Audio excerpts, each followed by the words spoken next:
So the impact of ESG valuation. ESG, what is that ESG? E for environment, S for social, G for governance. So the impact of environment, social, and governance in valuation. The risk factor of environment can be incorporated by carrying out 2-degree scenario analysis. A temperature of the plant is increased by 2 degree. What are similar adjustment of cash flow can be made by considering the carbon points. So environment is usually by carbon, not only that carbon, other economic benefits or economic problems are there and environmental problems are there. Like pollution control, how the water pollution, yeah, solid waste pollution, these kind of health hazards, radiations.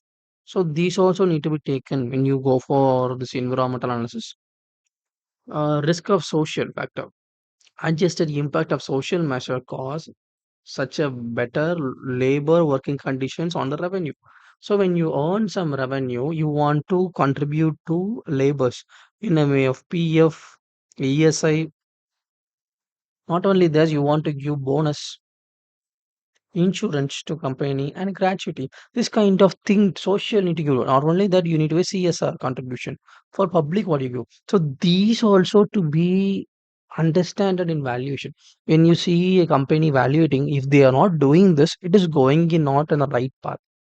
If they are doing this, this states that they are growing and they are also giving. That you can find. The risk of governance can be considered by adjusting impact of poor governance on the revenue in the form of penalty, fines, and taxes. Governance, you see how GST ride is coming, income tax ride is coming, for excise duty, how it paid on the import and exports, how the officers are dealing with our returns. Is there any problems that you need to see? So these kind of things you need to see before doing and going along with this penalty, fines, and taxes, etc.